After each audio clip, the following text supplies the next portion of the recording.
Alfred, where the hell are my socks? I set them on your boots, sir. My what? On your boots. Oh, never mind. They were on my boots. Where's my utility belt? Under your cape, sir. Did you pack me a lunch? Yes, sir. PB&J with no crust, sir. Did you put in a little bag of flaming hot Doritos? Of course, sir. It has to be the flaming hot ones. The regular ones are too wussy for my manly taste buds. And don't forget the icy. I'm afraid we're out. We only have apple juice boxes left. What? Disappointed! Did you go to the store? I didn't have time, sir. You insisted that I have the new rocket booster installed by tonight. Yeah, it will have that extra boost. I want to impress the ladies with a big boom. Of course you do, sir. And don't forget the curly straw. Those cheap ones that come with the juice boxes always break under my super strong pressure. I would never forget. And of course they do, sir. You are so manly and strong. Fucking A. I know, right? Maybe I should back off on some reps. I don't know if my muscles can handle any more muscularness.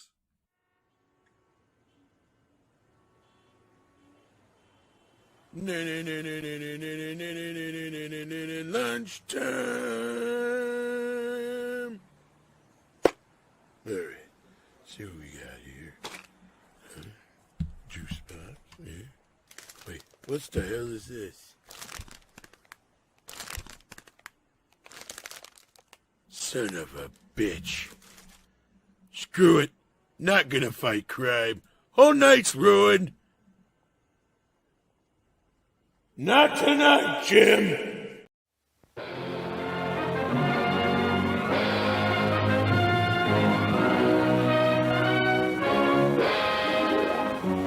Television highlights of the news of yesteryear.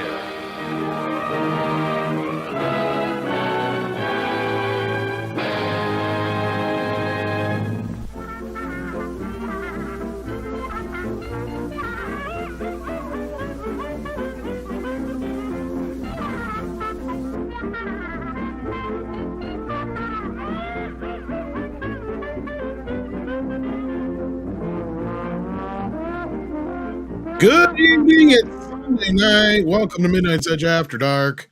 I'm Tom Connors. We've got a Paul Chatto here with us already. How you doing, Paul? Yeah, I'm your sad one and only guest. I think others will be along shortly. Okay, I'm just worried that this is your waning influence.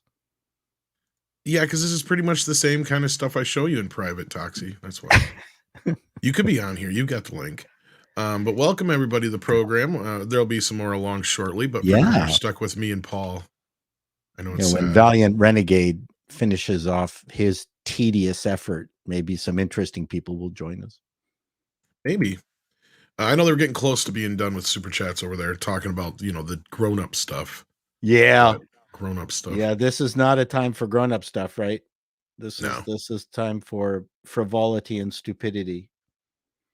All right, Jim Watari is the man because he's doing. He's basically supporting us by sending a $10 super chat for every 10 minutes that VR runs late. He is not obligated to do so, but he has taken up that slack for everybody else. Man, they just was going on forever. I had to bail. I just give Jim a big ups in the chat because here's a 15-minute overrun. He's a man of his word. See, $15, 15 minutes. Look at that. Wow. Then Waltman says, "Did you hear the live-action Powerpuff show and female Zorro show got canceled?" I did hear about the Powerpuff, but this is the first I heard about the Zorro one. Is the strike a way to cancel these shows without issues? Oh yeah, we did kind of bring that up before. This is going to be a what'd you call it? A side effect, a positive side effect of this. Well, how does the strike affect live shows? Well, just like the live action Powerpuff Girls show is no longer going to be. It was a cartoon originally. That's what he means by live. Oh, they don't mean like on stage. They're talking about no. Right shows that are never going to happen now because of the woke. Right. Or the writer strike now. But yeah. Right. I got you. Sorry. I'm as a former live actor. When someone says live action, I'm thinking stage. Oh yeah. And we also have live people joining us like Mexican Iron Man. How you doing, Mikey? Hello. Hola. And we also have Mr. Andy Masterson, the master of the figures. How are you doing? Wonderful. How is everyone tonight? I'm jealous because your microphone lights up and mine don't. Yeah, Target. It was on sale. Really? And then speaking of another man who has a fancy setup, we got Mr. Jason of Sci-Fi for Me TV. Howdy, howdy, howdy. Holy shit, look at that studio. I know, look at all that. Yeah. Jesus. It's got more toys than me. Oh my gosh. He's actually on my channel. Ladies and gentlemen, boys and girls, go to bed because Toxic Man Flu is here. Oh, whoa. Yep. And the world was complete for Tom. Take the children to bed because, yeah, this is going to get crazy. And the people did feast. I saw you with that funny Canadian guy, Paul Chatto, and I'm like, Paul's going to run Tom over. Oh, I'm going to need to give Tom some backup. I am intellectually so far ahead of Tom. This is true. He needs help. But you're also a lot older, see, so that's the plus. Yeah, and I'm far better writing my stuff out than I am actually being live. My live You're days far better over. looking than me at your age too. You know what? I'm not so bad, you know? Yeah. Pretty good looking. I can already tell I'm not going to look that good it's at all my that, age. It's all that good living and Hungarian food. That'll do it. So you're saying McDonald's is not a good choice? No, and stay away from the jalapeno poppers. That's all I have to say. Mikey, are jalapeno poppers a problem for you? Yeah, because first of all, they're like deep fried and they're freaking nasty. But they've got peppers in them. Oh, so that's your vegetable for the day? Is that? It's a fruit. I'm right. It is a fruit. You know what? What is this? Chatto and Tom in the bunker. Oh, yeah, that was the bunker. We talked about the writer strike here. You and Paul were on. I thought it was like a video we should be seeing. Like, where did you guys get that video of us? I produced it. So. Paul told me it was never going to get out. Damn. I had paid off my lawyer to make sure it never got out. I thought so. That might have gone to Stormy Daniels. Sorry, wrong. Oh, oops, wrong one. Yeah, wrong one. Then Jim Watari says, "Oh yeah, another $10." And it's not going to get any better. No, he was sleeping before the show already started. Oh, him! I thought he was talking about the show. No, Jim Watari then sends $30 so far for late VR. Yes, he's keeping track. He's paying. Does that mean I have to drink? Well, he's paying us for every 10 minutes that VR runs overtime. But when Watari does shit, hold on, I got a drink for Jim. Yeah, you got a drink. All right, hold on, Jim. I'll be right back. Hold that. Okay, he leaves and one man enters. This is why I'm not convinced that Mikey and Culture are not the same person. What? Have they ever been in the same room? Supposed to be never been in the same room together. Culture is every man. What was I supposed to be? I'm supposed to be doing a stream with or a behind the scenes thing with Toxie and you eventually here. Yeah, we're gonna have to postpone our delightful Dignity Month special. Oh, well, it's a whole month. That's the beauty of it. Yeah, that was the greatest thing that we did was pick a month, so we don't have to. Yes. Do we? Is there a month that we're allowed? I mean, between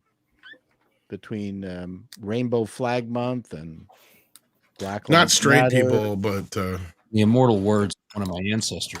You mean we white men? Oh boy. Yeah. At some point, we're gonna have to double up on the months. We're gonna have to. We are. I mean, Patreon. But wait, a lot of people would enjoy being doubled up on, gentlemen. Oh, True. hold on. Wait. I got something for this. There we go. Hey, Mikey's got booze. Yeah, it's 3, 2, 1. Arriba, abajo, adelante. Oh wait, hold on. Is that your name? No. No, he's got to put the hat on. He can't drink without the hat. Nice. That's his drinking Mexican hat. shooters. You have a fabulous head of hair, Mike. Why, thank you, Paul Chatto. It's Doesn't going to be he? important because me and Paul are going to, now with the writer's strike and everybody going on strike, never in Hollywood has there ever been a greater need for Team Paul Chatto and Team Mexican Iron Man to start to certify all these companies, and we're gonna, with Paul's brains and my brown skin, we're gonna make us some money and get us some Oscars, Paul. Right? And we're also going to start a pool of funds that are anti-ESG. So you actually have to have horrible corporate culture, and we will lend you money. Well, no, I mean you can have good corporate culture. No. We're tired of even attempting that. We're looking for the worst corporate offenders, and we will loan you money. That's the new anti-ESG. We should do a Speedy Gonzalez award ceremony then I think our show has to be Mexican Iron Bigot in that case. Yeah, that's true. What? Yeah. I got told that I don't run my business very well, so maybe I can't. I can qualify for some of this. That sounds good. Good. Who told you what business? What? I was like, I don't run this like a business. If I did, I'd fire all of you. Oh yeah. Are you talking about your channel? I've built about 4 businesses into multi-million-dollar concerns, but I'm done.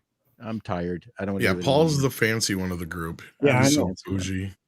He is kind of bougie, but I like him. Yeah, Him and Mike. bougie. But it was all Canadian dollars. Oh, so it's not really worth much. No, not much. Okay. But it was fun. Yeah. It's nice to $1 million Canadian dollars is like what, 10 US? Yes. But it's fun to run a company properly with proper financials and doing all the things the way you should, because the vast majority of companies don't at all. I mean, you have a huge advantage over other companies if you just run it properly.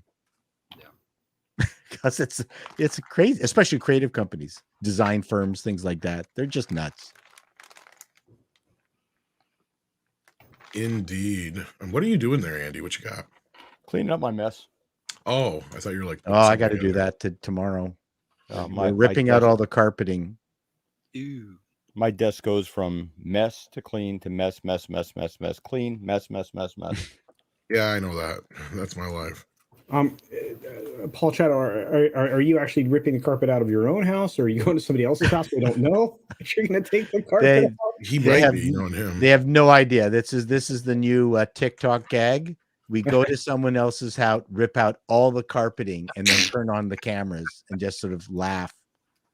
And they come home and they go, "Oh my God, it's all gone," and we're just howling with laughter. No, we're getting hardwood put in. You know, these YouTuber pranks are getting so elaborate. How long until one of these fuckers gets killed? Well, that is going to happen. These people who go into the house, they break into your house and just sort of prowl around, someone's going to get killed. Well, I saw one yesterday where their new gimmick is to just get into random people's cars that are parked or whatever in their car, act like it's your Uber, and then they fight with the individual. Oh, yeah. Go do that in North Philly. Right? Or Chicago. Why? It's people want. That's fine in Chicago. People get in your cars all the time. They're so nice here. Right? Yeah. Hey, Steven. We're very, very tourist friendly. I see the people from VR are joining us. Welcome. Mm-hmm.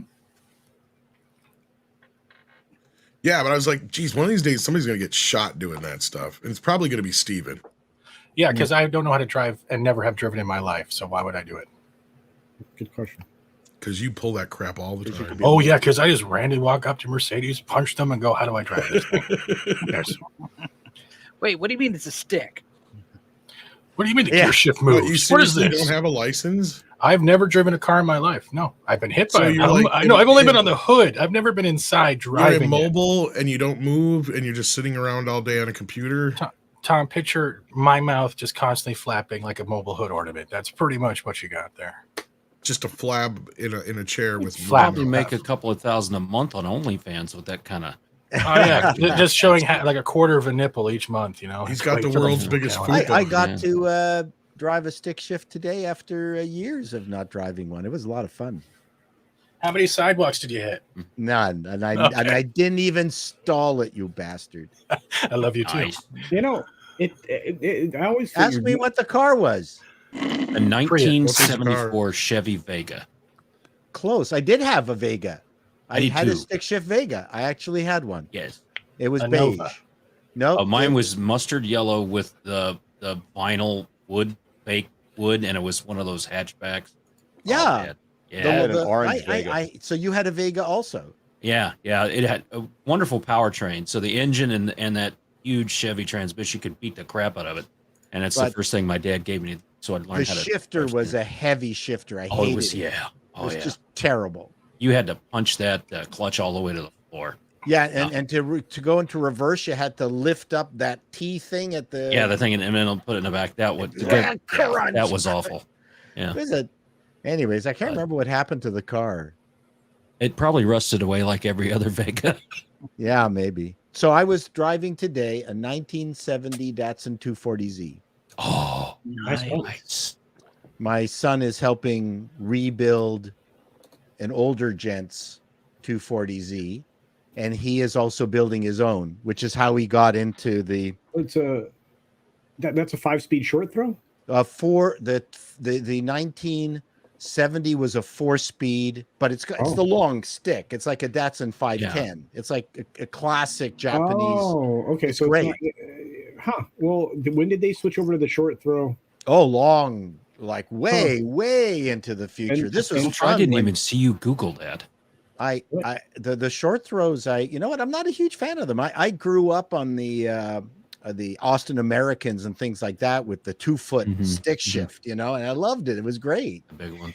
You ever drive anything column shift? Yes. 3 in a tree. I've done that. And I drove a Renault in Budapest in 1972 where the stick shift went through the dash of the car and operated the transmission in front of the engine. So you had to go push it, turn it, pull it back.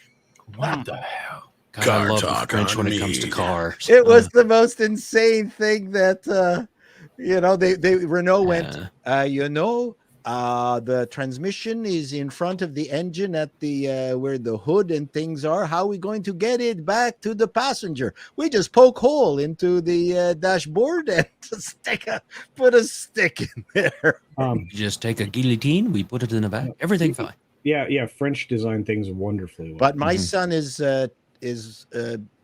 doing a resto mod. He is doing one of the first to come into Canada, a 1970. He's got the VIN number, everything of a 1970 Datsun 240Z, but he's putting in what is called an L28, not the L24.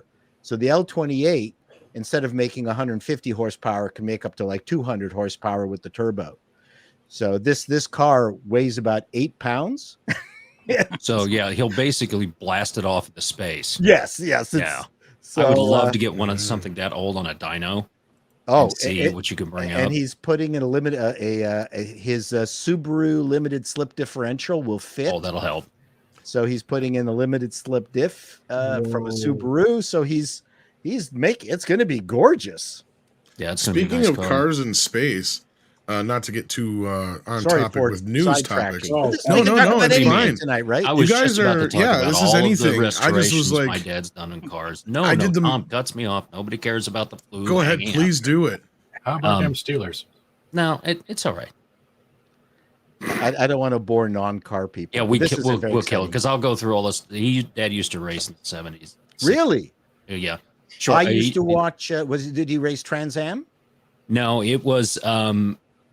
He raced Austin Healey's. Okay. Oh, wow. That's what my dad had.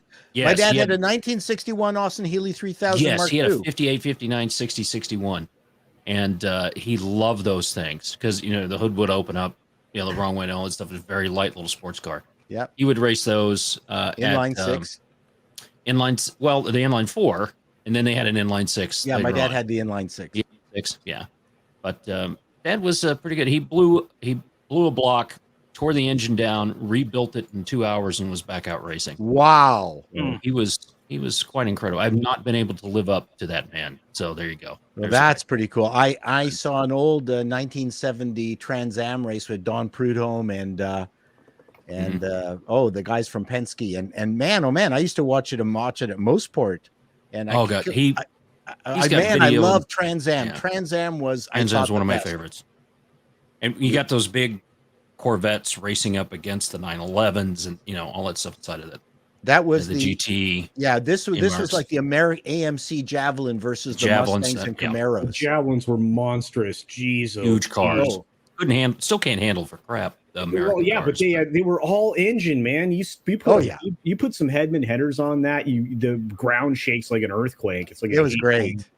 Good Lord, because it's that those things. You're sitting on a 460 horsepower with this monstrous car. I mean, you could sit 12 people in the front and back seats. It was a couch in the front. Those cars had 2 separate time zones, as far as I think. Oh, but the races were great because this race that I saw, it wasn't Don Prudhomme, it was the guy in the Mustang, skidded off the track.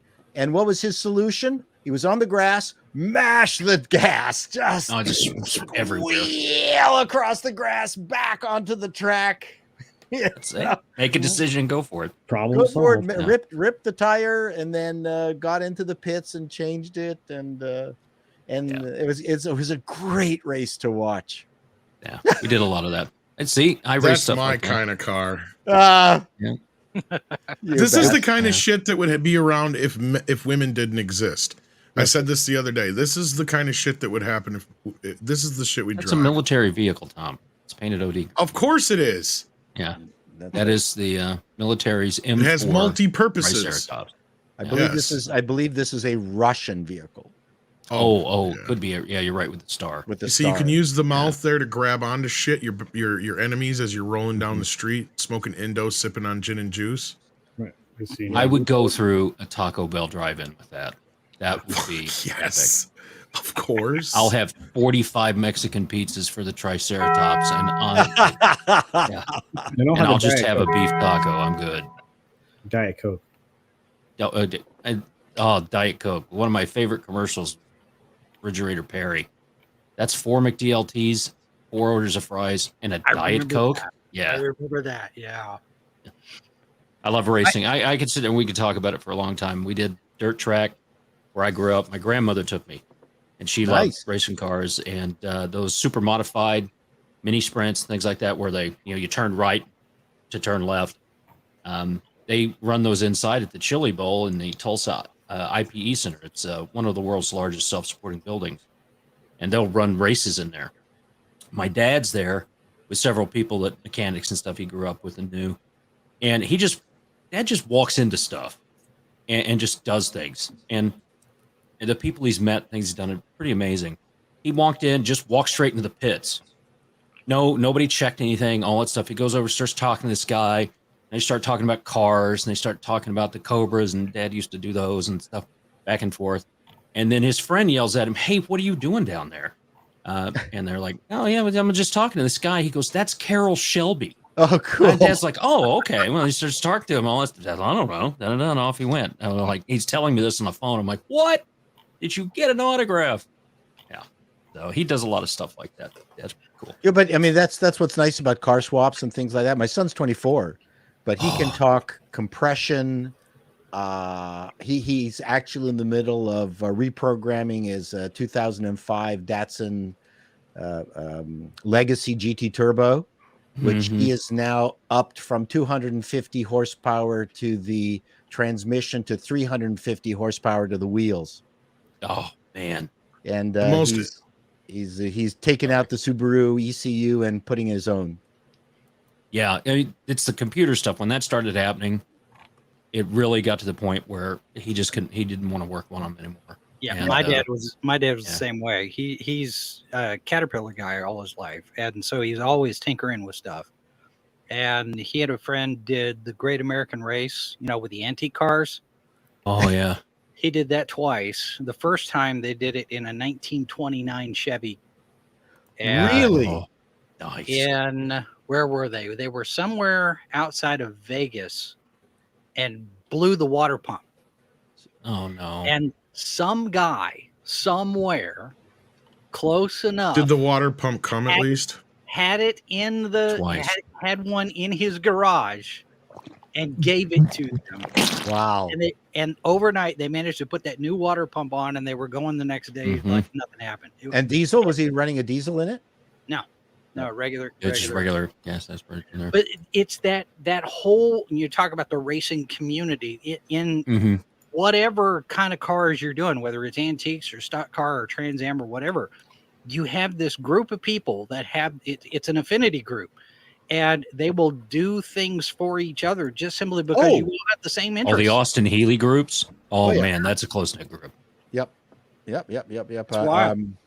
Yeah, I mean, we have the British Auto Show up here in Burlington every year, and they just fill Bronte Creek Park with all these cars. The really interesting car is the Japanese version of the Austin Mini. Have you heard of it? Wow, I have not heard they did one of those. So they didn't do it. A Japanese company got the rights to all the parts and just made them. And so it's a rock solid Mini. I used to drive a Mini. And an what do you think about the newer version of them? The newer version? Yeah. I don't like them for one reason. Too much of the engine is inaccessible. It's just packed. You can't get into it. You can't get into it. So anytime a fix is ridiculously expensive, and because the parts are all BMW plastics are the worst. Yeah. Everything. If you got a 5-year-old BMW, your plastics are all shit. So needs work. That's the way Chevy used to be. Oh, look, it's needs work. Needs work. You're like a blobby frog or something. I don't know what I don't know what that is, but that needs work. Yeah. That's a porch. That's called a rushed meme. A rushed meme. Oh, sorry. Well, a lot of things do. Yeah, my son and I talk a lot about how we don't see how electric is going to be fun for racing. Well, it's all right. We could get into that and how electric cars are way worse for the environment than 26. That's a different discussion. A totally different discussion. Get into that. But we're just talking racing, the e-racing stuff. Yeah, I don't know how they're going to be able to do that. That's right. But I mean that gas burns. You don't need a driver with e-racing. You can just, it could be like an RC car. Well, I'm not a big one on Formula One because you know who wins the Formula One races now? The computer guys in the garage. That's why I like that. I like to watch the dirt track racing where it's just somebody putting together a car in their garage, bringing it up, racing that stuff. That's what I like to watch. Okay. I think it's going to be great because you're going to get to watch cars explode in real time. and like everybody dies. It's going to be fantastic. And it'll burn for a long time. Where did Mikey go? The track will melt. It was Richard Hammond from one of the last, was the Grand Tour he was on when he wrecked that Koisenberg all electric one and came over, flipped it over, and that thing caught on fire and burned for a day and a half. I think it was Grand Tour. I think it was a Grand Tour. Yeah, I can't remember which one it was. But you can't put them out. No, they just burn forever. So you imagine like having like 3 or 4 of those cars on the track burning through the asphalt. I mean, I've watched F1E and it's boring as fuck. I mean, I remember. I used to go to motorcycle races, and the most fun was watching Yvon Duhamel race the 500 Cowie 2-stroke, which screamed like a banshee. And then one year, Honda came out with the 4-stroke 2-cylinder engine, and everyone's screaming around the track. And the Hondas were. We're going, what the hell is this? This isn't racing. It's a cat fart. Oh, yeah. Midnight's engine. I like that. Oh, beautiful engine. And they won because they were reliable. They weren't constantly exploding, but they were boring. I love this. I literally would like try to tune my exhaust so it sounded different than other people's vehicles, like starting at the headers. Yeah, like, just put sugar in it. It'll be fine. No, what? No. What did you have, Culture? Oh, I had a '79 Berlinetta that I brought up. Yeah, it's 8 4-barrel. Fucking awesome. Love that car. Yeah. Back when Italian bikes were cool. Dad's actually redoing. He has 3 MGBs, and he's one of them's cannibalized for parts. Wow. Sorry, my cat turned my mic off, but he's redoing the other 2. And my youngest son, the other, I had college and all that stuff, and he's like, the math and all that stuff and everything. Don't want to do that. So he got into mechanics. Yep. So he's been doing this last was the transmission. And how old is he? He's 24. 24. Same as my son. He's been doing this for a couple of years. Yeah, and he's gotten in and he's done all this stuff, the electrics, the brakes, the power system, the whole 9 yards. Right. He's got a couple more classes to do. And oddly enough, with the electronics things from there, he can take an extra class and get certified in HVAC.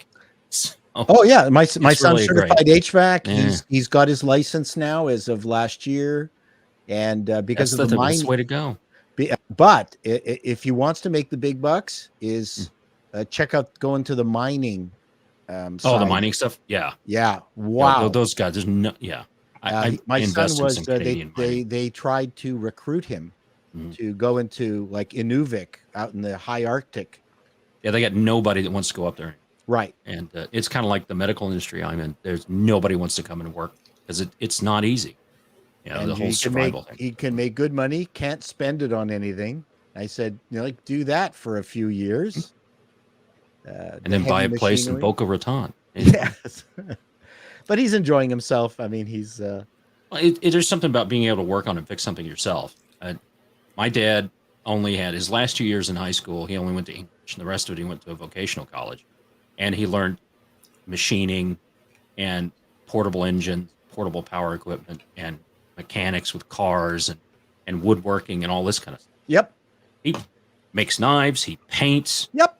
Yeah, all this stuff they taught while he was vocational. They taught him painting and drawing and art and music, like guitar. We had all that those things. He came out of the high school doing all that. No, we had that regular high school and it's gone. Yeah. So, I mean, not to bore all you guys. Drafting. Well, it went from making birdhouses to making protest signs. That's what I shot. Yeah. Yeah. Well, even that, they can't do that. They got to outsource their protest signs. Oh, that's right. Can't make this. It's not diverse enough with the wood. Yeah. It's got to be done by a diverse individual. Right. So my son, when the gas prices skyrocketed, his Turbo Legacy was way too expensive to drive to work because he drives an hour and a half to work every day. And he was going nuts. He went out, found the shell of a 1999 a Subaru Outback in absolute perfect condition with a blown engine. He went and bought 2 used Subaru engines, mashed them together on the kitchen table, threw it in, and now he's got this wonderful wagon. Yeah, and now he's fine. He's fine. And I love it when people can just make a decision and do something like that. I'm very proud of him. But I won't tell that to him in his face because that's don't tell him that. No, that's not what parenting is about. Parenting is pointing out other people in the neighborhood who are more talented than your kids. Right. That's what you do as a about parent. shame and degradation. No, shaming is really Why can't important. you be more like the Jones boy down the street? That's exactly right. He's a doctor. Yeah. What are you? Yeah. He's selling drugs. You know how much money he's bringing in? You lousy That's son. right. Have you seen Breaking Bad, kid? That's how you make money. Become a chemist and cut that politician. Be like. Why can't you be like Tom Connors? That's really where it is, right? That's right. Did you guys see this off of Danny Trejo? He posted this. They just messed with the wrong Mexican, Juan Wick. Dude, I want to see this movie. I would watch it. See that. You could do it. You could do it. I would watch that. I would watch that. How old is he now? Well, you could do Juan Wick. You could do Johann Wick and do the German version. You could do. You can do Hobie Juan Kenobi. Yeah, I'm waiting. Oh, that's good. You could do a Japanese version. I love it. I'm waiting to find out. I'm waiting to find out. So what? To Juan Fu, thanks for everything. No, that's a different thing. Franchise it out. Are endless. I think I'm that's waiting a to great find out idea. that the Sisu guy is John Wick's uncle. Yep. Probably is. Yeah. You know, Marvel was thinking about doing one. They could call it Wanda Wick, but it just, yeah, she was going around killing Wanda everybody Sykes. looking for her imaginary children. Well, they're coming out with the sequel. Oh, wait, that was a movie, wasn't it? Yeah, they're coming with the sequel, The Life of Juan. The Life of Juan. That was WandaVision. WandaVision. The female version could be Johnny Wick. One of the biggest problems Disney had was the original Star Wars were actually quite violent, and you had hands being chopped off and things like that. And that was actually one of the aspects that they took out of the movies. It's quite Yeah. interesting. You know, Disney just couldn't. Disney does not like dismemberment. Let's just say that I can say that I know this for a fact. That's not true. Look at Disney Plus right now. They just dismembered all their stuff. Oh, sorry, hold on. No, they There we dismembered go. 4 million. Yeah. Did you see the poster difference between Little Mermaid in China? Yeah. I just saw it on I was blue over that. Yeah. Sorry, Tom. That's something you find in a thing of G Fuel. That's like blue raspberry flavor. So what's the difference? What's the difference between the posters? She's blue. She's very, very blue in this Chinese one. Yeah. I actually did an edit, and I'll just bring it out for you. Radio. Go ahead. She's John Boyega blue. We did this. I did this for VRs, right? So here we go. This is the Chinese poster, right? But this is my edit, and but minus the red hair. Hold on, get the fuck out of here. Stop it. That's China. It does not. The Chinese poster does not say she's black, not blue. I put that in there. That's not part of the poster. Yeah. And then, wow, but he added the color. He added the color. Yeah. But you know what? When the Chinese citizens go in to watch the movie, I think they'll suspect that she's black. You don't think that I don't know. notice that she's black? At least a weapon too. Yeah. Blick. You're black. Yeah. You are. Remember He that. is. Yeah. But they'll give them like 3D glasses, like they did for Star Wars, like Force Awakens. But they won't actually be 3D; it'll just be a blue filter. Like it'll help you with the blue light. Everything will look blue. But see, that'll make Prince Eric a member of the Na'vi. Oh boy, because it'll turn him blue too. Now that's a very clever idea. You tell everybody that this is a 3D movie, but they just give them glasses that are blue. Yeah, that's and a they great go idea. in and they don't notice that she's blick. Black. Hans Blick from Hans Team Blick. America World Police. That's Oh, right. wow. Everyone thinks that Hans she's Blick or Hans Blick. Gruber. I think Hans Gruber's my favorite of the Hanses. Yeah. Yes. Oh, there's an actor I really miss. Before or after they're falling off the building? Well, when he died in real life. I know he died in is real life. All of the building. Hans and never mind. That's such a Hans fun I knew that was story coming. about that drop. Alan Rickman. Alan Rickman. We miss him. Much. Yes. That's a great when they dropped him for that falling down off the building, they were going to count to 3, and they didn't. They let him go at 2, and the look on the shock and surprise on his face is actually Son of a genuine. bitch. There was one comedian, I can't remember his name, and he was doing voices, and he used to do stuff about like leaving prank calls impersonating other stars and leaving on their voicemail. I think one was Alan Rickman, and there was another one where it was like, "No, this is Alan Rickman. Remember to pick up kitty litter." And then he'd be like, Rickman would call him back like, "You got to stop leaving me messages. I couldn't tell it was me." I'm trying to remember which one it was. I think he was so good in Dogma as Metatron. I really. Oh liked my him. God! Don't remind me about Dogma. I know. Tom, You know that's what? okay. How did he do? How did what's his like name Dogma. make Dogma one of my favorite films? And then Kevin Smith, after Kevin that, Smith died with the heart attack. That's really all there is hurt. to it. When he had that heart attack, he has not been the same man since. Nope. And not only that, he had up to that point, he had already spent like 10, 15 years in California being indoctrinated on top wasn't of it all. Dogma a fantastic film? Oh yeah. yeah. You know what's even better? You know what? Paul, I'd suggest if you can, it's out there, find the original script. The script is actually even better than the movie Kevin finally got to make.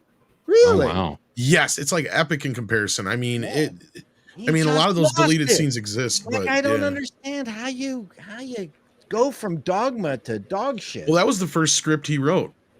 Believe it or not, he wrote Even Dogma. No, he wrote Dogma first. It was always a plan for him to make. He wanted to make that movie. He wrote Clerks because he knew he could make it. But Dogma was always the movie he kept, shopping around. And the other movies just kept kind of. Those were the ones that he could make. Yeah. What a cast he got for that. Oh yeah. And then Disney dumped the movie. Of course, that's another reason why it's in out of print because Sony bought up the distribution rights, and Lionsgate bought the movie up with the Weinsteins, and the Weinsteins actually own the rights to it. So I need to keep my DVD. Yes. Got it. At this point, yes, but there is a rumor going around that Kevin has worked out a deal. I'm sure that Harvey needed some money to pay for some of his. I have my own bills. buddy Christ, and my really buddy- George Carlin. Somebody I got to Christ see him too. live in Vegas at Stardust after they let him back in when he cleaned himself up. And it was one of the T stages. One Right of my there in the favorite lines corner, in there. right there with him. Love It's George. You mean Carlin. like the He was- tobacco companies? Oh, if we only had their numbers. Yes. He was so good. Get them while they're young. So, buddy, Christ. Doesn't just pop. But no one ever. I saw Victor Borga twice, and he's like the Buddy Hackett. No Oh, one Victor knew how Borga. Oh, dirty- yeah. how dirty Victor Borga was. Hold, I'm playing this fucking piano. Piano. Fuck you, fucking Yes. piano. No, Like he Bob was not Saget. dirty. Bob Saget stand up. That's right. Totally No- dirty and all that stuff. And it was No one it's realized like watching Lenny Bruce. how dirty Victor Borga was. Actually, Victor Borga was charming. We were just howling. Sam Kinison, same Oh. thing live as he was in everything else. I saw You gotta see Sam him live. Yeah, saw him live. I saw Larry the Cable Guy before he changed his name to Larry the Cable Guy. It was totally different shtick. Bobcat Yeah. Goldthwait was one of my favorite acts. Oh, Bob Mitch Cat is Hedberg. force of nature. Yeah. Mitch Hedberg is still one of the best sets I've ever seen. Right there. Yeah, Mitch was good. Yeah. Kevin Pollock is the voice guy I was talking about. He's in The Usual Suspects. I've only seen one yeah. one Kevin comedian live. Yeah. I've never seen all but one comedian live ever. Now it's technically two. It was Cheech and Chong. Oh, those guys are funny.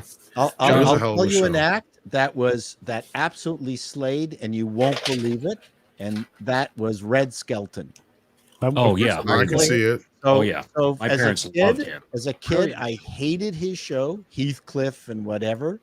And then I saw him live, and His it vaudeville was stuff. a master class on stand-up. Like Mhm. could not believe it. Now, and it wasn't because he wasn't swearing, but he did some major nasty stuff on aging Mhm. that I went, holy smokes, this is pretty edgy for. A lot of people had problems translating from vaudeville to television radio where there were censors. That really gave him a hard time. Well, I'd say he was one of them. The last person you would think was just killer funny, Red Skelton, and I Red was Skelton really was- surprised. Of course, I was Sid Caesar's one of my all-time favorites. Sid Caesar? Show of shows. Yeah, Yeah. Sid Caesar shows. Yeah, he wasn't a stand-up though. I do No, gotta it was grab more some of these- sketch, but yeah. Every Jackie now and again, I'll Mason? still see the Red Skelton's the video that goes around where he's talking about. I want to say it's the Pledge of Allegiance, Mhm. and it's a really good piece that he did on that. Oh yeah, he does that. Yeah, that's good. That's good. I just watched on YouTube last night. It was a Dean Martin celebrity thing, and Don One of Rickles. the roasts. Yeah, well, it wasn't a roast. It was something else. Don Rickles came up there and he's making fun of Pat Boone drinking milk, and bringing him and Ricardo Montalban and all that stuff. Don Rickles is one of my favorites. He made fun of everyone. He made fun of all their races and all their ethnicities, all their religion. And every show he ended with, "Look, I'm very happy that you let me do this. I make fun about all this stuff because this is the stuff that doesn't matter. What matters is the love that we have for each other." Yeah. And he was one of the few that didn't go to the Kennedy coronation when they wouldn't invite Sammy Davis Jr. because Sammy Davis Jr. was married to a white woman at the time. Well, you hear how he ever got started? No. He's just a little stand-up comedian. He used to do shit, but he's really good at the insult comedy, and the mob guys loved him. Mm-hmm. So they would take him out afterwards, and they would be like, "Hey, roast Tony for us," like.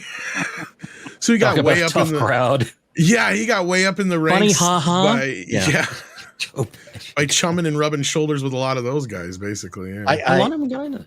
When there was I actually saw this live. Sammy Davis Jr. in one of those celebrity golf tourneys. You saw him live? I saw him. He was playing live. Yeah, oh wow! Doing like they had one of those ABC live golf tourney, celebrity golf tourneys. The guy could play how many instruments? Pro-am. Yeah. Like the Pro-am, and one of the golf announcers went up to Sammy Davis Jr. and said, "So what's your handicap?" He said, "I'm a one-eyed black Jew." Oh my god!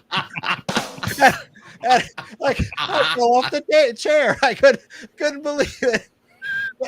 Here's the candy man. It was just not expected. That was a great. It was a great. What's unexpected but always appreciated is super chats, and I'm going to grab a few of those if you guys don't mind here. Oh, we the got good old Scott days. Westbrook, who says, just to continue support for Mead. Well, thank you, Scott. We appreciate that. Southern Belle is congratulating us on our videos about ESG. Thank you so much. Yeah, she retweeted that. You guys, that was a really good video. If you haven't seen it, go brilliant see video.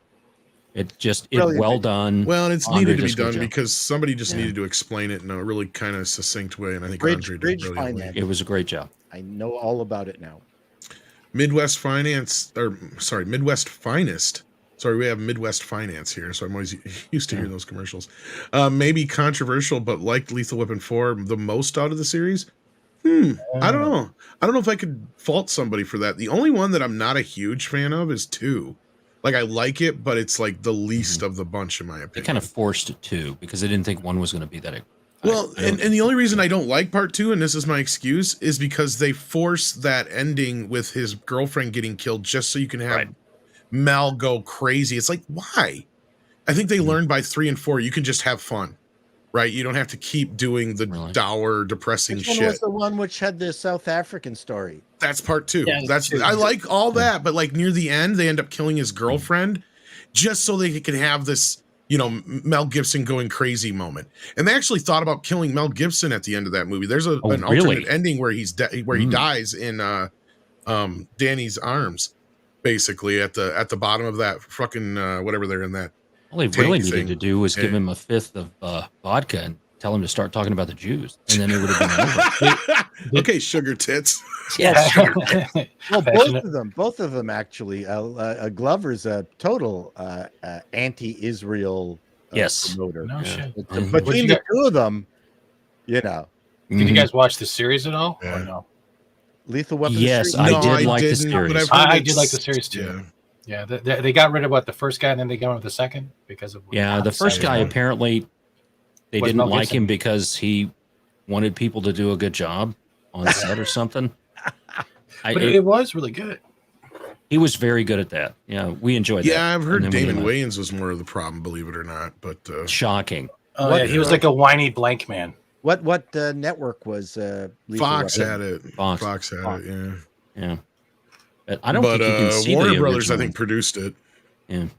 Oh, they tore down the first season. You can't even find it, or what? I'll have to go look. But I thought that we had wanted to rewatch them a while back, and we couldn't. Yeah, I never got to it. And then when they brought in Sean William Scott, I was kind of like, They really. I like him, but I do, but it's like, I heard it wasn't the things that I same. was The hearing first guy was an unknown, and really came in and did a great job. And there are just certain series where you got an iconic character, you have to bring in somebody totally unknown. And that's what I was hearing. Basically, Tox was that, believe it or not, like this new kid playing the Mel Gibson role is really good. So I was like, maybe I'll have to give it a shot. Yeah. Like Taron Egerton. I thought when they brought him in basically off the street to do the Kingsman stuff, and then I saw him in Eddie the Eagle and in the Elton John movie is the only one I felt like he was good in it, but he was still miscast because he was basically cast as what Elton John would want to fuck. Yeah, not who looks like Elton John. Okay, I could see that. Did you guys ever dive? Did you guys ever dive into the Blacklist? And have you seen like after the main female protagonist left? Yeah, it's gotta end though, because without Elizabeth Keane, it's just not going anywhere. It's gonna be hard. Yeah. That thing jumped the shark when they killed off Tom, but that was so he could do his own show. Tom's still alive. He's still alive. He was. Where have you been? What? No, in the show. Died. Oh, the character Tom. Sorry. Yeah, in the Blacklist, the character. Tom. All TV shows go stupid in, let's say, the third year. We loved the Usual Suspects. Mm-hmm. That's a movie. That's a movie. That's the one. No. Oh, God damn it! It was about surveillance, and it had the guy who played Wire. No, not The Wire. You're talking about the one that had the computer that could detect crime before it happens, right? Yeah, I know what you're talking about. My dad watched that religiously. Yeah, Jim Caviezel was in that. Yes, yeah, Jim Caviezel was in that, and just loved the first 2-3 years, and then it went. Person of interest. Person of interest. Yeah, and you probably know why this is, Paul. Is because usually after the first 3 seasons is when the network has to take over the major portion of the production. that's usually when shit gets changed Yeah. because then they don't want to pay people. It got weird. Person of Interest. Yeah, I really enjoyed That that. was a good. At the beginning. Jim Caviezel's a good actor. Yeah, Caviezel. Yeah, Caviezel. Sorry, he's you're Jesus. Right. He was. He was Jesus. Yeah. What's surprising is that Blacklist has been on now for 10 years. Yeah. It doesn't need to be on for 10 years. James Spader's a very gifted actor, He is. right? And yet I feel like they did him a disservice by having that show just go forever.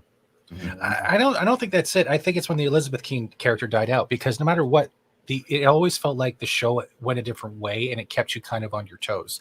When he lost his other half, and the main reason why that show was to protect Elizabeth King and the secrets related to her, it eventually died out in narrative. And I think that's the problem, because it just became about him and he had nothing else to do.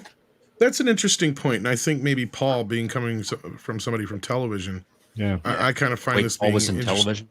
Yeah, he knows he TV. was, believe it or not. I know him kind of like from how his this guy named YouTube Gary video. once owned the comic book shop. But like I've noticed that I think the reason like a lot of these shows like CSI and Person of Interest and a lot of these shows run for 10, 12, 13 years now.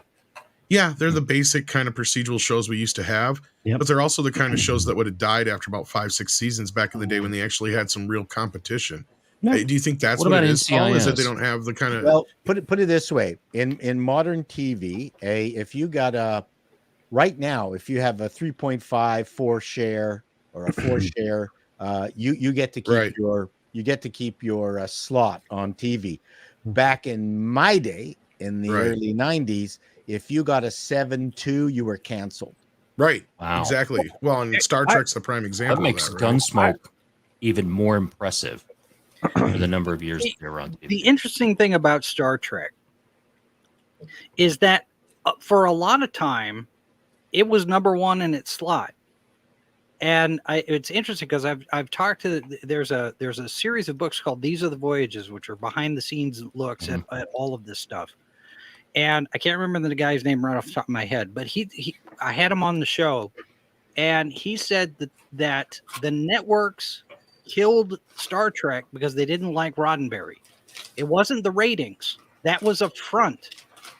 Because the show was number one in its slot more often than not, but the network didn't like dealing with Gene Roddenberry, and they didn't get this whole science fiction weirded out thing. Right.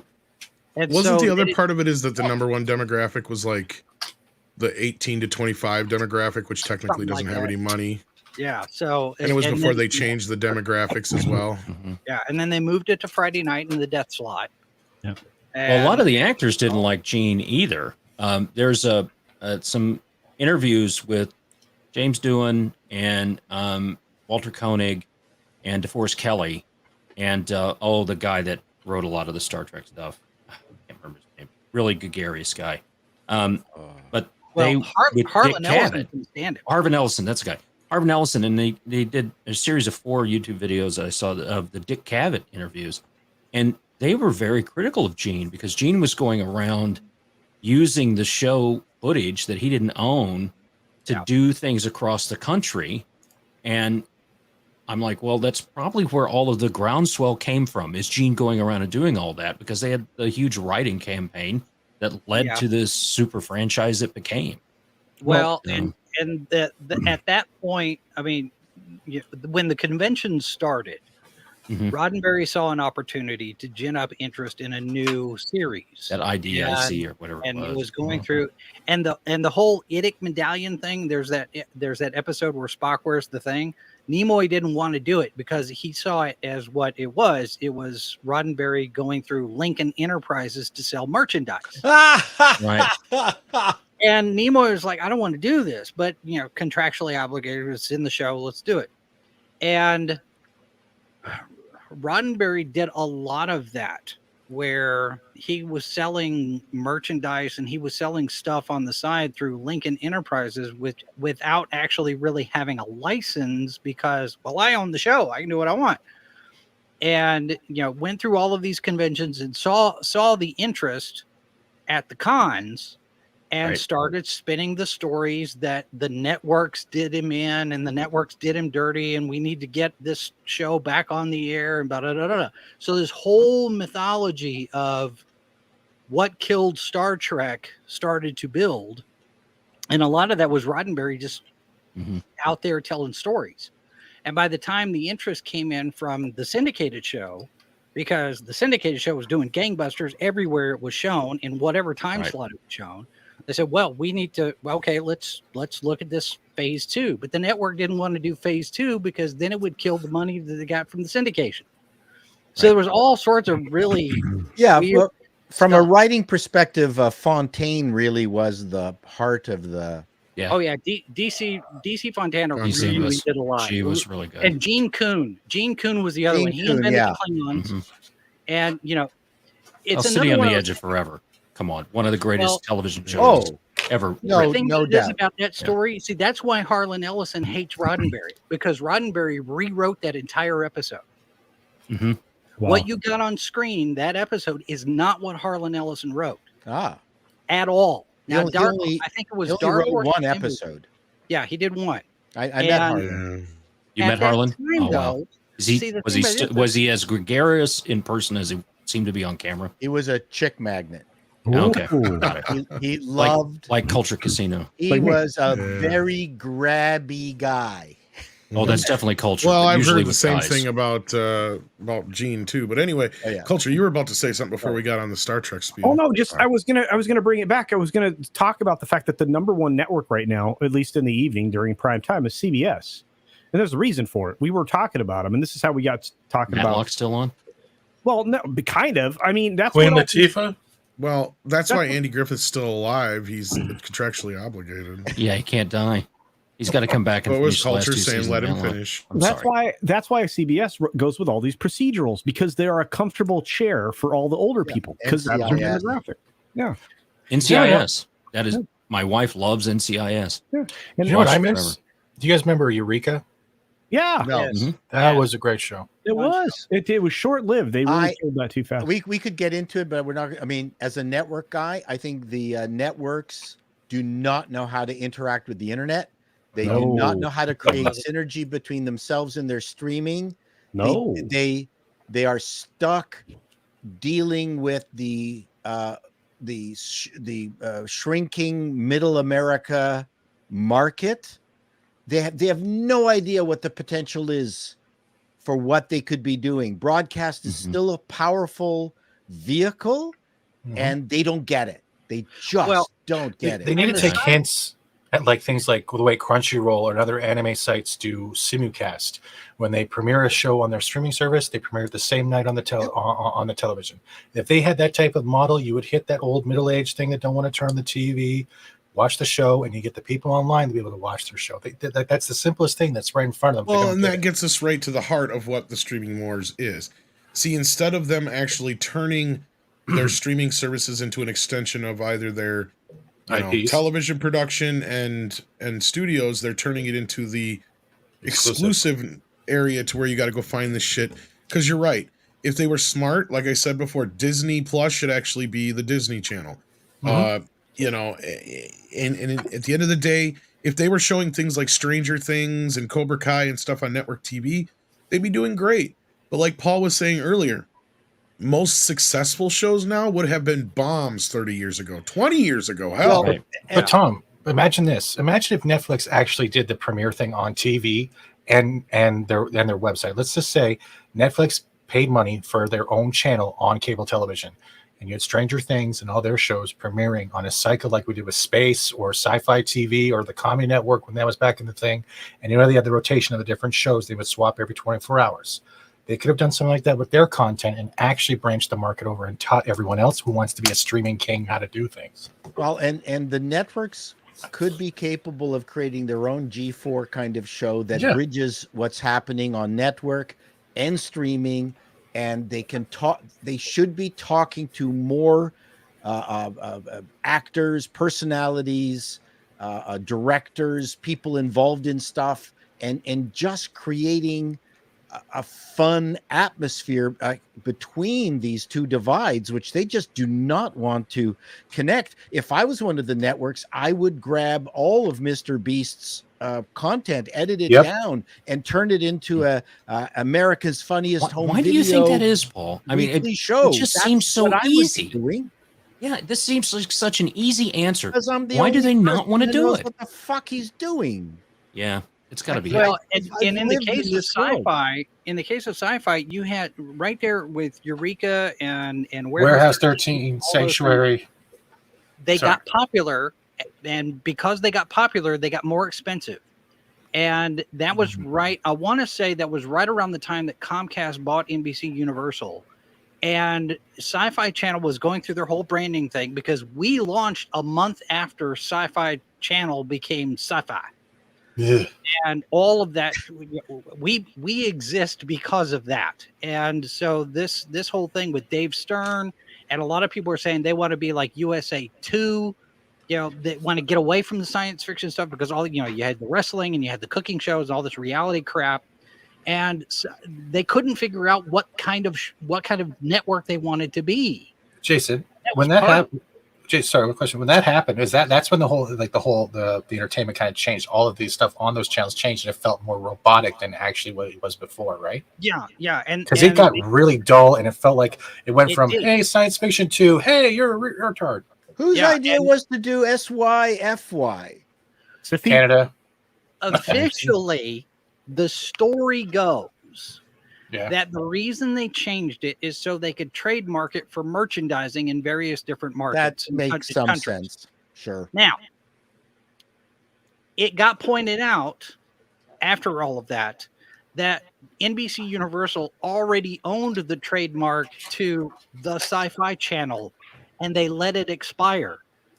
What? So, hold on, you already had a trademark. You could merchandise the Sci-Fi Channel trademark. You had it. You own it. It's yours. No, nobody really figures out.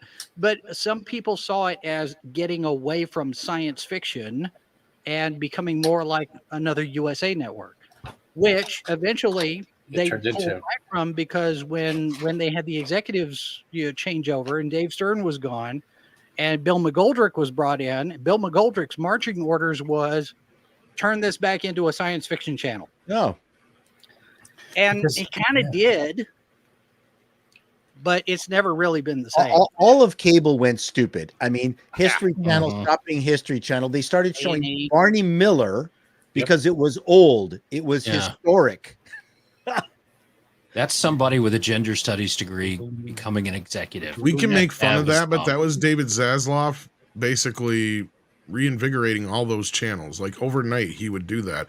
And that's why he's where he's at now. Because I remember way before he was even part of Warner Brothers. I hated that shit. I know, but I think I told you this once, Paul, on the morning show. Like I would talk to my family and friends about streaming and stuff. And every time I would bring it up, I'd be like, oh, do you guys have CBS All Access? Because that's what it was at that time, and Netflix and whatnot and everything. And a lot of them would be like, no, or we got that. And I'd be like, well, did you watch this or that? And the other would be like, oh, no, we didn't watch this. Or yeah, we watched this. But eventually the conversation would always lead to, and it would be them bringing it up. Oh, but we got to have Discovery Plus. And that's the way it always went. It's like, what do you mean you got to have Discovery Plus? Like, no, we got to have Discovery Plus. We got to have it. I think does that help at all help translate what Tom's saying? The other thing, what the hell is that? Yeah. Can we just blame the taking away of Saturday morning cartoons for all of this crap going on right now? It's like a book thing or something? No. We have to blame the new generation.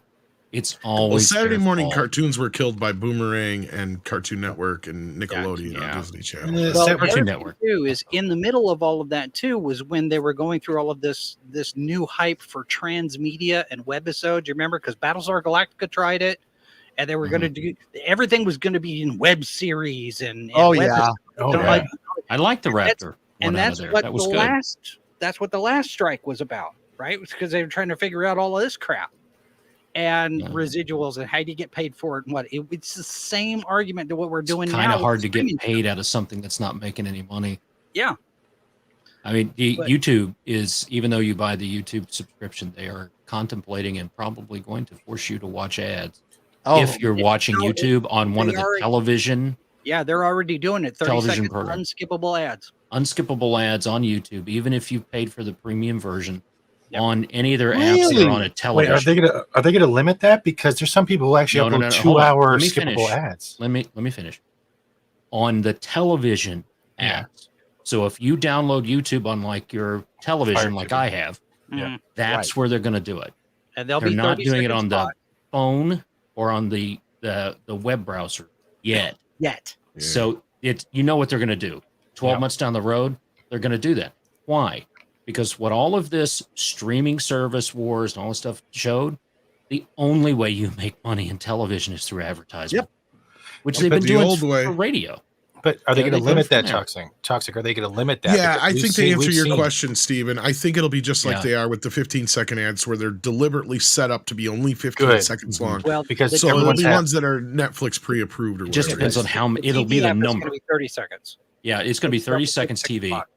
That's what I mean, though. It'll just be a rigid 30-second ad. What Steven's talking about is sometimes people can buy ad space on these, and it'll be a full 2-hour video or a 90-minute video or whatever. Right. Yeah, that is not the same thing. 30-second television style ad that they're putting in there. And as long as it's reasonable, I have been an advocate of the streamers adding advertising for multiple reasons. One, it could resurrect an old show. And rather than old shows just being a drain on the bandwidth of a fixed all-you-can-eat monthly fee, suddenly, let's say, Time Tunnel becomes popular for whatever reason. Advertisers are attracted to the popular show because it's got the numbers and the demographics, and everybody gets more money. And the people who originally wrote it suddenly get better residuals. Think like they need, unless you work for Disney, they need to cut down what the monthly fee is and add reasonable advertising. It is a much better model. Oh yeah, the monthly fee never works. I would be perfectly fine with advertisements on my channel. Anybody wants to pay me? That's just it. YouTube needs to pay us better with the ads on our side of things. But you're right, Paul. Like Script Doctor and I have talked about this time and time again. Culture and I have talked about this a few times on his show too, where basically eventually, I know we hate the idea of ads being on these streaming services, but they're a plus, because what happens then is when you have a hit show, these hit shows can flourish. Right. And you won't have as many strikes. You won't have, because that's part of what the strike is all about, is there's no transparency in these streaming shows. So unless you have like a Stranger Thing or a Cobra Kai where they know it's a hit, then they can just say, well, it doesn't have any viewers.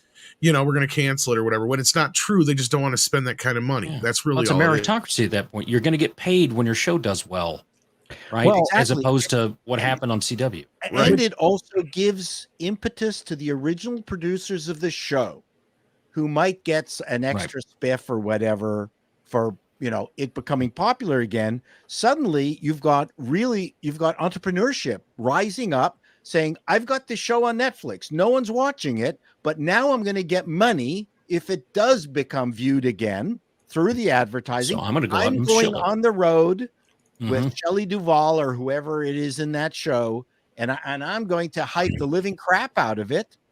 So people watch it. Like you got a show with Shelley Duvall that was popular. Well, and the other thing, Paul mentioned time tunnel. Let's say that somebody, like me, I'm taking Mrs. Boss. We just got done through DS9, right? How was it? Jimmy Darren is in that. He plays Vic Fontaine. Well, Jimmy Darren. Well, who is? Hey, I like this guy. What else has he been in? Time Tunnel. Here's Time Tunnel. Here's T.J. Hooker. And suddenly you've got two other shows to watch because you got James Darren in them. Well, right. And that's where your streaming model works, because it goes from this show, you like this show, and then here's your suggestion model. Yep. Well, right now they get buried. It's like a tomb. Culture's head's going to explode if he doesn't get to talk soon. He's been trying to for 5 minutes. It's just you guys have been breezing through a lot of stuff that needs a little bit more in-depth conversation. The CW only existed to be exploited by the networks that owned it. That's the only reason it existed. So they could get an endless content library. That was all. And it was paid for by something they could essentially write off as a failure. The CW became a failure network because they could essentially get free money from a network that they joint owned. That was really nothing more than, the crap you got out of Berlanti and a bunch of other garbage. And that's why at the latest upfront for Nexstar TV, the creative CO who's in charge of the CW told you this network no longer exists for the studios to exploit. Yeah. Wow. And he came out. Yeah, he came out and presented 70 shows, I believe, both scripted and unscripted, and a bunch of stuff that they bought up as at their upfront that clearly delineated they were no longer interested in buying the garbage. Where's their money coming from? Well, Nextstar's doing quite well. They own, they own most of the affiliates that CW is on in the first place, and they own a bunch of other things. Like correct me if I'm wrong, Tom, but I believe they own what used to be WGN and all the big WGN. I think so. What I you're don't know saying, anymore. They've all been bought up so many times. Yeah. So what you're saying is we need a reunion and a new series continuing where Dawson's Creek left off, so all of us can get some closure. Where the fuck did you get that out of any of this? Why is Fat Steven still on this stream? I don't even know how he got the link, to be honest with you. I don't know. You left it really. Wow. Okay. Dawson's Creek. It's a joke about Dawson's Creek. Nobody likes. It was a great Dawson's joke. Creek. So you're in that. That was probably one of your better part jokes. of Canada. Jason, We're losing culture. Hey. Did you know Mark Asquith? Me? I think he said Jason. Asquith? Oh Jason. no, I don't know the name. Okay, he ran the Sci-Fi Channel here in Canada. Oh, Siffy. Well, that's a different network though. I was gonna say those are two different networks. Yeah, aren't Canadian they? was separate. Yeah. Yeah. Okay. It's kind of like you guys trying to tell me that like Labots is like both One was Canada called and Sci-Fi SCIFI. One was called SYFY. There was two different things. Well, no, in the U.S., Sci-Fi was originally titled SCIFI. Then they changed sometime in the late '90s, early 2000s. That's what happened here in to Canada. Siffy. They changed to SIFI in February of 2009. Yeah, I was going to say it was a little later than I thought. It was during BSG's run. Yeah, I was like, "What the flip are you doing?" Anyway, I'm going to step out. I've got to prep for my show, which is in 20 minutes. Some of these people will be there. I hope. Yes, we will. As long as I get a link. We've got some super chats here. Speaking of Fat Steven, Mr. Tickle Trunk says Fat Steven Seagal and his chocolate time tunnel. Well, yeah, I don't want to wait for that chocolate tunnel to be over. Yeah. Yeah. Pilgrim Media says Lee Merriweather. Lee Merriweather was the hot thing in the time tunnel. Oh yeah. Yep. Who remembers It's About Time, It's About Space? Oh, I probably saw it. Okay. Lee Merriweather was the Heather Thomas of her day in that show. Yeah. Pilgrim Media says, "Hey TikTok, try us in South Tampa." Just saying. Okay. 16-bit mascot says, "Fantastic crew up in here. Ahoy, everybody! Hail the chat." Well, hail 16-bit. He's saying that while I'm on the panel. That means he's awesome. Snowdub's in the house says, "For more time for more broccoli and chicken." I know. I tried that and I got sick. Snowdub. I did. I got so wretchedly sick. That's a good idea. Just eat pizza? I do that. Yeah. Just one of the 80s B-class rally cars. Pretty interesting. Killer Rally was the name. Oh, okay. I didn't know Amber Heard was a race fan. Drive-in movie, Killer Rally What do you mean? cars. She's been laying crap. She's in Spain now. I think my favorite car class, apart from Trans Am, was Can-Am. The Can-Am. Okay, Can-Am, yeah. Both of those were great. Big on at Mostport. Those are mostly all the road course and stuff from there. Road racing. Road racing. Though I grew up on NASCAR. We're losing Paul, so we're gonna get to his super chats here. I think this is the only one specifically for him. Teague says, "Chato and Culture and Tom, what movie, show, or game used the 2.5D animation style the best to you? For me, it's Guilty Gear or Waltz with Bash Shore." I'm going to recluse myself from this because I do not like this kind of animation. I hate it. This is sort of like the not quite 3D. Not quite 3D, but not quite 2D. Yeah. And I don't know these shows. I don't know the shows, but I'm not a fan of that style either. The finest animated cartoon show ever was Clutch Cargo. I will fight to the death. 110%. Guilty Gear is also a gaming. That was also pretty racist too, wasn't it? Clutch Cargo. You know what? I can't remember. I'm sure there was there was a lot of Clutch stuff. Cargo. If you haven't seen it, they just did a drawing of a head and then keyed the person's mouth in. And he just had to hold it as stilly as you possibly kind of like the old could. Conan O'Brien bit when we'd have like Arnold Schwarzenegger and stuff It was come out, also, that kind of a they thing. did that with Space Angel, which I think was a more popular show. Space Angel and Clutch Cargo back in the day. There was a Spider-Man cartoon that also had this style, and I think that new Gremlins cartoon is using it. I'm not a fan of it. I think there was an Iron Man one as well that was just god awful. That was right on the cusp of like the cell animation, and like honestly, cell animation, you got to do the models right. You got to make sure the animation's right. Otherwise, it just looks like crap, like what they did with Berserk. They ruined Berserk. I don't blame anybody if they like it, but I'm with Steven. It actually makes it better looks in like gaming. It looks like cheap. I just animation. love the days of unbelievably cheap animation. But not without any charm, though. That's the problem. Well, see, I got right here somewhere the box set. If you guys remember the old '89 cartoon called Cops, like fighting crime in a future time. Yeah. No, I got the full set right here, signed by Dr. Bad Vibes. Loved it. I still love this show. It's like there's your diversity, and that was back in the '80s. It's a great cartoon. But you want cheap with value. Filmation. Yes. Filmation had with heart, soul, value, all of it together. If you want cheap, just get Velma. Yeah. Did you have to leave us, Paul, or did you want to stick around till the end of this? Paul. Oh, me? Yeah, you said you had to get going. I need to get going. All right.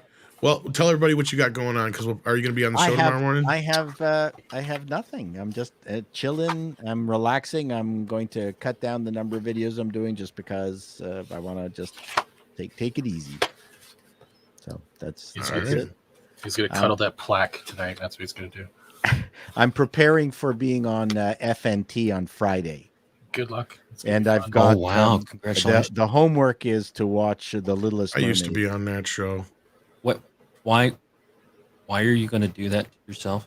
Because that's the stipulation for being on it this week is everyone's got to watch it. So but you know what? Up here in Canada, we've got Captain Highliner. We have a big fishing business, so to me, I'm gonna bread her and roast her and see what happens. Paul's out there. He's protesting to bring back the nets. Paul, for that, go out and get a Red Lobster bib just for that spot. Oh, that would be awesome. Oh, or a Filet-O-Fish sandwich. Oh yeah, I'm gonna go into the show with the red sauce. Oh yes, not tartar sauce, the cocktail sauce. The cocktail sauce. I'm gonna go in with cocktail sauce and a shrimp cocktail. You're just gonna look at Dress that. up like one of the Mandarin hostesses, and you're good to go. There you go. Shell bra, the whole thing. Oh my god. Yeah, that would be awesome if you were the bib. I think the Red Lobster bib would be great, and do a they would die with that. But dress up like Long John Silver while wearing a Red Lobster. How's the flounder? Disappointing. Arthur Treachers, if anybody remembers Arthur. that. Yes, I remember Arthur Treachers. Yeah. Oh yeah. Well, Jason's joining you on your way out. Anything you got to plug, Jason? Tomorrow on Live from the Bunker, I'm going to be interviewing a British actor, Simon Phillips. He is going to be in Arnold Schwarzenegger's new project, Fubar. So we're going to talk tomorrow. Better than being in Fubar. He invented the Phillips screwdriver. Just so you know. Yeah. Fubar? So that's tomorrow, 1 p.m. Eastern. All right. Well, glad to have you gentlemen here. It was great talking with you. Fun doing a crazy, meaningless show on Sunday night. Great. And in Canada, it's a holiday tomorrow in Canada. Yeah, May 2. Congratulations. Next week, you Yanks have your holiday long weekend, right? Yep, Memorial Day weekend. Memorial Day. That's about memories. That's right. Remembering the veterans, yes. Remember the veterans. Tom, I don't know if we'll see you tomorrow because it depends on what I'm doing on the holiday, but Sounds good. Bye, everyone. A pleasure. Take care. Have a good thank you, Jason, for stopping by. Jason. Well. Take care. All right. See y'all later.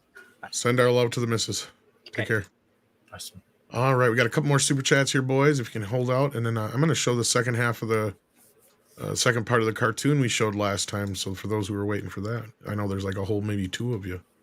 Warachi sends in $20.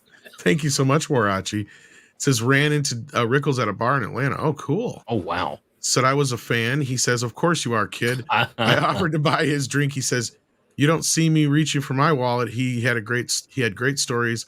The whole bar was around him. I imagine. So that would have. Oh, what a great memory to awesome. have. right? Yeah. Action Com says my favorite History Channel moment, an episode of Hunting Hister, where they claim to find photograph of him in South America, but the internet exposed it as a picture of Mo Howard in his 70s. Oh Lord! Remember when? Who's the guy that's on Fox News now? Geraldo Rivera opened up. Yeah, the bunker. Al Capone's vault. Al Capone's And Al vault. Capone's vault tonight live. That was the mistake, is doing it live on television. It was. Because you could have fucked with it afterwards. You could have been like, let's put something in the vault. Jesus Christ. Now they do that shit on Storage Wars all the time just to make the Look, show. it's Jimmy Hoffa's body. They could have done. Where's Waldo cosplayer? We got this one from before. So thank you so much, Mr. Tickle Trunk. So we're caught up. Andy, do you got anything going on? You want to plug it all? You've been quiet tonight. Yeah, I just listen to everybody, cover pretty much everything. No, I'm good. I just put out a video today. I did Doomcock's Xanadu coffee maker. Nice. I saw that. You put that on Twitter. That was cool. Just little background stuff that people can make and dress up your displays. That's awesome. Thank you. Thank you very much. So do check out Andy's channel, and you can also find him roaming around PCB and a few other places as well, and once in a while on Mead. Toxie, what you got coming up? Absolutely nothing. Well, I'm probably going to go over and do culture stuff. Yeah, we've been working get with together soon. Yeah, we've got. So we're going to do the Dix Division Delightful Dignity Month special for June. We were going to do that June 1st. We're going to push that back because we've been working a lot with the F&T crew on the Dallas meetup that's happening June 8th. So they're going to release that Tuesday during their Real BBC episode, but we're going to be doing things down there. We've got merch. Culture's got the hats, the rooster hats. And Comic's going to have some. We've done some other hats and things there. We've got some stickers. I'm trying to get everybody together to see if we can get a block of hotel rooms from there. So we'll be releasing some websites to go and do that. Hey, minimum effort puppy. I think I was I'm a member, but I think it's more than minimum. Mr. Tickle Trunk has been a member for 23 months. Thank you so much. He's a good guy. He is. So we can't wait for all that. We're gonna get that together soon. We've got a lot of ideas. Can't wait to show you guys. Tons of ideas. Oh, the real men of genius type stuff that you've been doing. Yeah, we got to get on that. Steven, what you got going on? Well, I'll probably pop up on Cultures and ruin his self-esteem. Other than that, the normal stuff. Whatever I'm doing, a pro show on Thursdays, normal gaming on my channel and on Rumble, and setting up hopefully an interview with Melanie Mack in the future. It's gonna be pretty good. Nice. Thanks. All right. No problem. And for those who have been waiting, we're going to do a second episode of Slashers Anonymous. You guys are more than welcome to take off if you want to. But I know people kind of liked it last time, so we'll end with that. I got episode 2 here. Take care, everybody. Brock.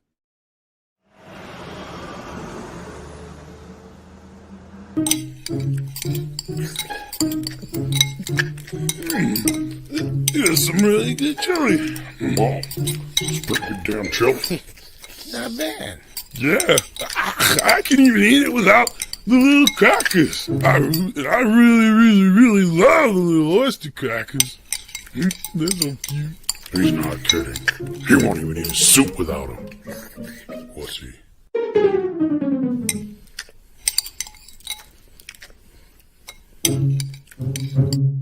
Gather round, everyone. Gather round. Let's get started. As always, hello. I'm Dr. Lecter. Not only am I your doctor, but I'm a member. And speaking of members, we have a special guest with us today. Some of you know him. He was a member of the first ever group here at the Institute with Mr. Bates and myself, Mr. Jedediah Sawyer, or Leatherface. Isn't that what you prefer? Hello. Well, most people call me Bubba. I like Bubba. That guy's already cooked. Can I eat his face? What the fuck? Well, You do kind of smell like bacon. Shut up, asshole. God. No, Jedediah. That is a member of our group. His name is Frederick. And I'm sure you still remember the rules. Yes.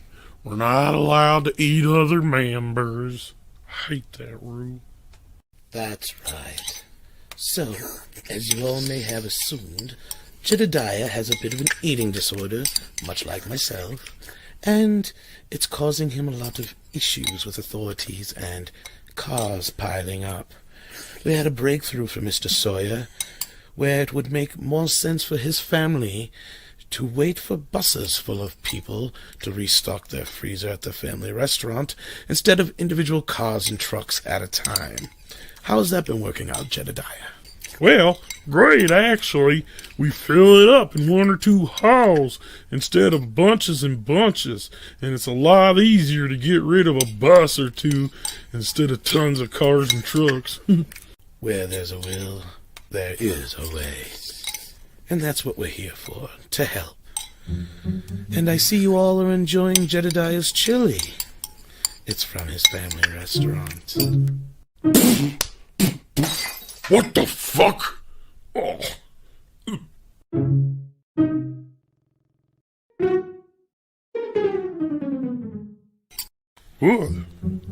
What? Tastes okay to me. Did you guys find the peppercorn in it? I hate peppercorns. They get stuck in my mask. It's people. Huh? Really? Well, you're just trying to trick me. No, seriously. It's people. You fibber. I know what a peppercorn looks like. Duh. Whatever, dude. Can you believe this guy? Homie won't even eat hot dogs because they got the word dog in the title because he thinks he's eating dogs.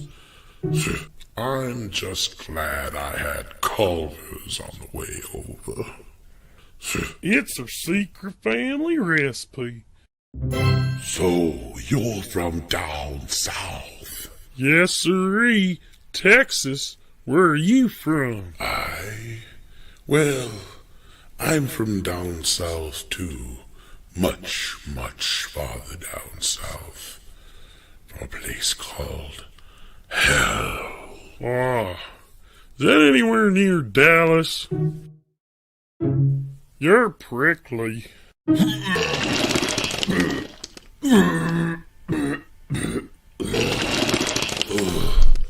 Oh my God. Why did I eat so much fucking chili? Is he like a dream demon or something? I mean, it shouldn't really bother you. I Probably got right. Fucking doll. It's probably just because I was surprised is all. I don't know. Yeah, I know what that's like. Yeah, I know he tricked you too. No.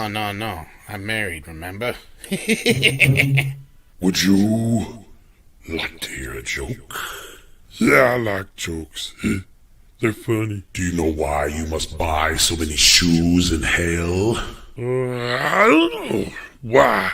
Because it tears your souls apart. Because it's hot. I don't get it. No? Well, it plays like gangbusters in hell. Believe me. Jedediah, how would you like to join me for something to eat? Sure, Dr. Lecter, but are you sure I can't eat that little feller over there before we go? Kind of like an appetizer. What the fuck did he just say? Now, Jedediah, you know that's against the rules.